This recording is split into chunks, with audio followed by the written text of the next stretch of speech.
Shalom saudaraku, kita akan renungkan firman Tuhan. Kita buka di dalam Kisah Para Rasul 3 ayat yang ke-18 sampai dengan ayat yang ke-24. Demikian firman Tuhan. Tetapi dengan jalan demikian, Allah telah menggenapi apa yang telah difirmankannya dahulu dengan perantaraan nabi-nabinya, yaitu bahwa Mesias yang diutusnya harus menderita. Karena itu sadarlah dan bertobatlah, supaya dosamu dihapuskan, agar Tuhan mendatangkan waktu kelegaan dan mengutus Yesus yang dari semula diuntungkan bagimu sebagai Kristus. Kristus itu harus tinggal di sorga sampai waktu pemulihan segala sesuatu, seperti yang difirmankan Allah dengan perantaraan nabi-nabinya yang kudus di zaman dahulu. Bukankah telah dikatakan Musa, Tuhan Allah akan membangkitkan bagimu seorang nabi dari antara saudara-saudaramu, sama seperti aku. Dengarkanlah dia dalam segala sesuatu yang akan dikatakannya kepadamu. Dan akan terjadi bahwa semua orang yang tidak mendengarkan nabi itu akan dibasmi dari umat kita.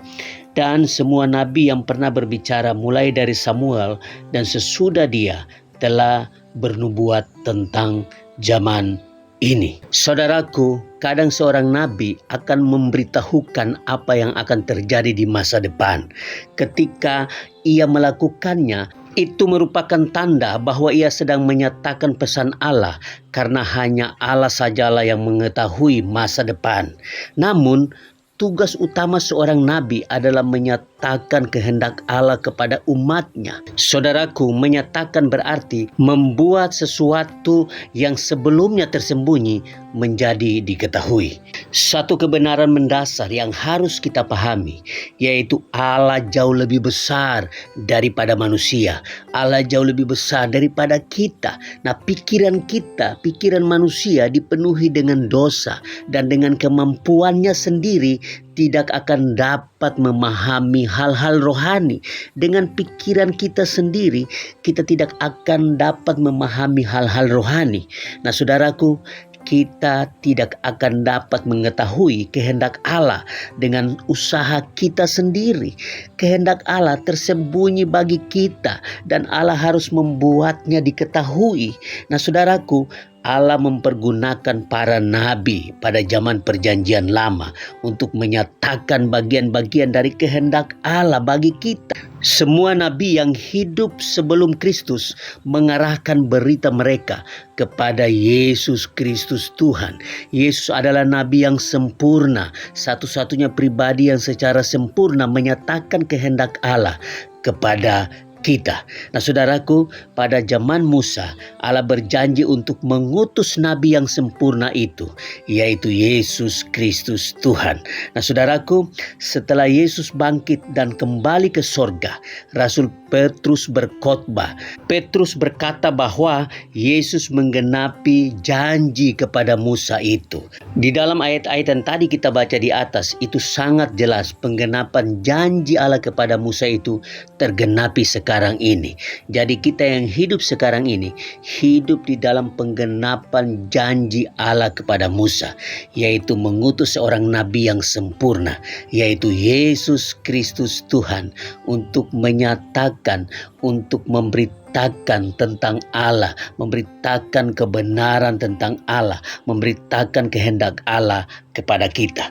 Jadi saudaraku, kita harus bersyukur karena kita dipimpin, kita dituntun, dan kita diselamatkan oleh seorang nabi yang sempurna, yaitu Yesus Kristus Tuhan. Seorang nabi yang menyatakan kehendak Allah bagi kita, yang dulunya tersembunyi, sekarang terbuka bagi kita. Karena seorang nabi yang sempurna menyatakan kehendak Allah bagi kita, yaitu Yesus Kristus Tuhan.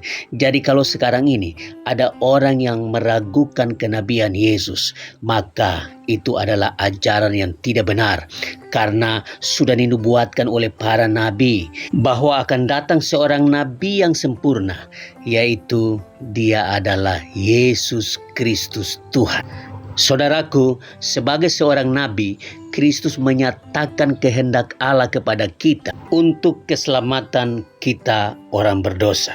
Nah saudaraku, hari ini kita harus bersyukur kepada Allah karena Allah dengan inisiatifnya sendiri mengutus seorang nabi yang sempurna, yaitu Yesus Kristus Tuhan, untuk menyatakan kehendaknya agar kita dapat diselamatkan. Dan nabi itu sendirilah, nabi yang sempurna itu, yaitu Yesus Kristus Tuhan yang mati bagi kita. Tanpa Kristus Yesus menyatakan kehendak Allah bagi kita, maka tidak mungkin kita diselamatkan. Tanpa pengorbanan Yesus Kristus di atas kayu salib, tidak mungkin juga kita diselamatkan. Oleh karena itu, hari ini kita mau menaikkan ucapan syukur kepada Allah yang sudah menyelamatkan kita melalui pengorbanan Tuhan Yesus Kristus di atas kayu salib untuk kita semua. Tuhan memberkati kita semua.